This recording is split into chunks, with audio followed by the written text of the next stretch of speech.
They realize, I am the slave of God. I have never been anything but that, and I will never be anything but that. I made mistakes as a child. I made mistakes as a young man. And here I am now. I've been returned to my weakness. And I realize that I was then, and I am now, and I always will be, forever and ever and ever, the servant of the Lord, the slave of the Lord. And I've also realized I have an intrinsic need to do so. Every time in my life I tried to worship something other than God, it was nothing but pain. Any time in my life I ever tried to put something in my heart that didn't belong there, it was nothing but discomfort. Every time in my life I inclined towards those things which were not appropriate for me, it did nothing but hurt me. The Malik, the king, would not allow it to happen. And here I am now. I'm an old man. I'm an old woman, whether it be in spirituality or whether it be physically. And I have returned to Allah subhanahu wa ta'ala, and I worship Him. And I know that He is the one who is worthy of worship. قُلْ أَعُوذُ بِرَبِّ الْفَلَقِ وَقُلْ أَعُوذُ بِرَبِّ النَّاسِ ما كان المصطفى صلى الله عليه وسلم ينام حتى يقرأهما مع سورة الإخلاص. And he said that the Prophet, peace be upon him, he would never go to sleep without reciting Surah al Ikhlas, Surah al Falaq, and Surah al Naas. And that's how he ends this chapter. And he actually doesn't end the tafsir with Surah al Naas. He actually ends this volume with the beginning of, he reads Al-Fatiha, and then he goes into the first surahs of Al-Baqarah. And the reason why that is because the Quran doesn't have an end. If you go to volume 1, you'll find this is the beginning of volume 1. It's a circle. Or this way. It never stops. It never stops. Just like our day and night never stop. The Quran is like that. It never stops. And once Allah has given us life, and once Allah has created us, we'll never stop. Once our ruh has been created, it doesn't die. There is no ending. There is constant elevation or constant descension. Right? I don't think that's the proper usage of that word. The elevation is going up, and the opposite of elevation is going down. Right? Not descension in the idea of, but going down. The life that's coming to us is to manifest that constant nature. You and I are either going to be constantly rising, or you and I are going to constantly be descending. We will either be constantly rising, or we will be constantly descending. And in this world, you and I fluctuate. We go up and we go down, and we go up and we go down. It's a roller coaster. But the life to come is not that way. A person who dies on La ilaha illallah Muhammadur Rasulullah and Allah forgives them, they have an opportunity to have constant elevation. And a person who rejects La ilaha illallah Muhammadur Rasulullah, they better enjoy their life. Because after this life, it's nothing but constant descent. Going down further and further and further and further and further and further and further. And the reason why that is because of something that's a secret between you and I. إِنَّمَا الْأَعْمَالُ بِالنِّيَّاتِ. Actions are but by intention. If you ask someone, how long do you plan on worshiping God? The believer will say, as long as there's a God. Which is how long? Forever. If you ask someone who disbelieves in Allah, who rejects God, how long do you plan on doing that? They'll say, as long as He's not there. And to them, and for them, that's forever. So as a result, that is what we get in the hereafter. You get what you were doing in this life. The hereafter is nothing but a reward for this world, or a punishment for this world based upon our intents, what we intended.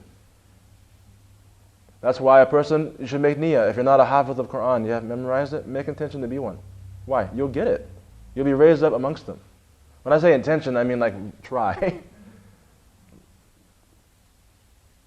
So this is why it's so important that you and I check our intentions. Like, why am I doing this Islam thing?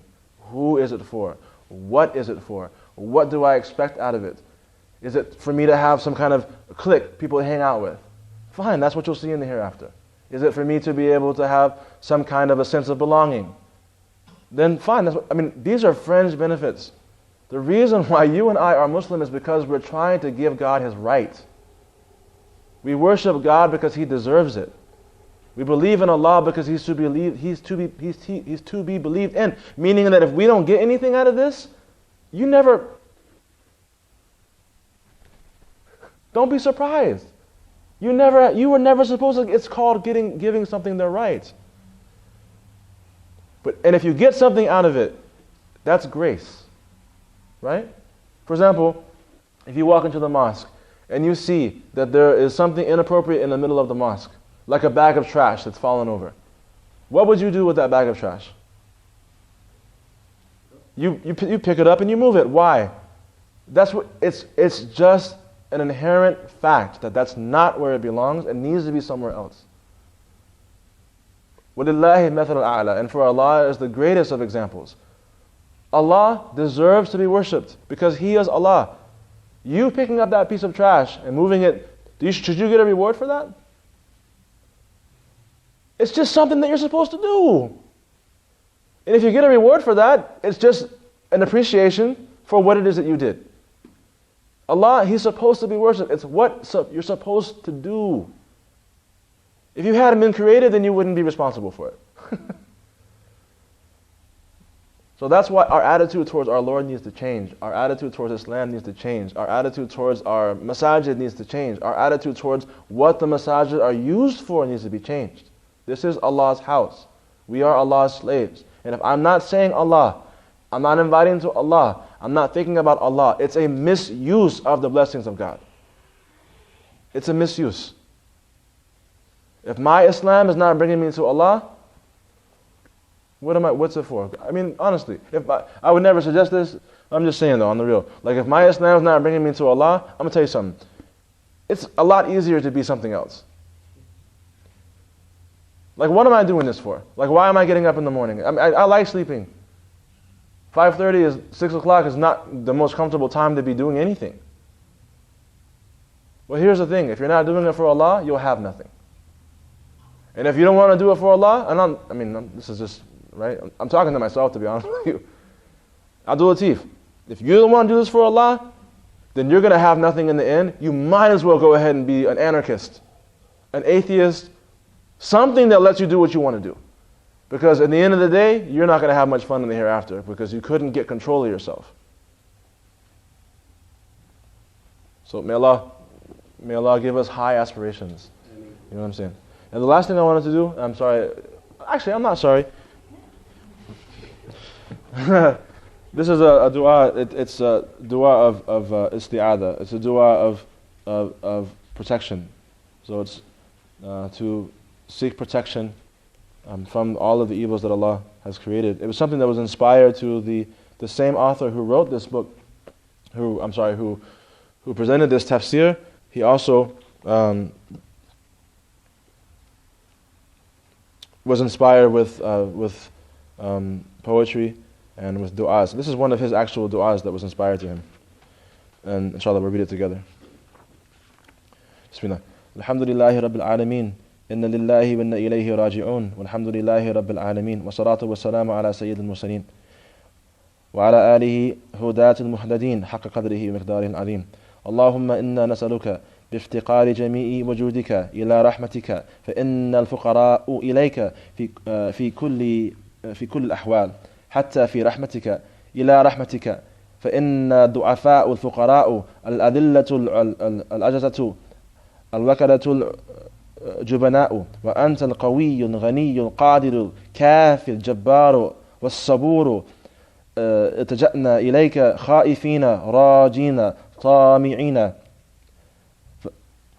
فأمن للخوف وحقق الرجاء عاجلا وآجلا اللهم إنا نسألك الخير كله ما أرسلت إلى الوجود وخير كله ما أرسل به ونعوذ بك من شر كل ما أرسلت به وشر كل ما أرسل به اللهم قد سقيتنا المطر فاجعله صيبا نافعا وبارك لنا فيه واختم لنا بالخير يا ذا الفضل والإحسان وارقع لنا كل ما خرقنا ورم لنا كل ما أفسدنا فإن الحسنة منك والسيئة منك وأنت المحسن إلى أهل الإساءة وأنت أهل لذلك كما أن المسيئون إلى ذي الفضل والإحسان ونحن أهل لذلك فافعل بنا ما أنت أهله ولا تفعل بنا ما نحن أهله لا إله إلا أنت عليك توكلت وأنت رب العرش العظيم